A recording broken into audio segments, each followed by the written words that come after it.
সর্বপ্রথম জান্নাতীদেরকে কি খাওয়ানো হবে জানেন? মাছের ভুনা কলিজা। মাছের ভুনা কলিজা পেয়ে জান্নাতীরা কোপায় ফেলবে, খাইতে খাইতে শেষ। ফেরেশতারা বলবে এত খায়েন না, সামনে আরো আছে। গলা পর্যন্ত খায়, পরে যায় দেখে কবুতরের স্যুপ, খাইতে পারে না আর। একটার চেয়ে আরেকটা সুস্বাদু।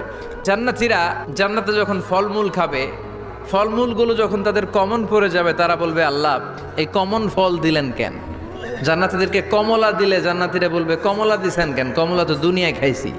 কলা দিবে, তো কলা দিছেন কেন? কলা তো দুনিয়ায় খেয়েছি। আল্লাহ বলবেন এই কলা দুনিয়ার কলার মতো না, এই কমলা দুনিয়ার কমলার মতো না। দুনিয়ার কলার ছোলা ফেলে দিতে হয়, বিচি ফেলে দিতে হয়, পাতা ফেলে দিতে হয়। জান্নাতের ছোলা ফালা লাগবে না, ছোলা খাও, ছোলা আরো মজা। 4 ধরনের শরাবের ঝর্ণা থাকবে। নাম্বার 1 বিশুদ্ধ পানি, নাম্বার 2 দুধের ঝর্ণা, নাম্বার 3 মধুর ঝর্ণা, নাম্বার 4 মদের ঝর্ণা। আমরা দুনিয়াতে মদ খাবো না, জান্নাতে যে খাবো কোপায়া।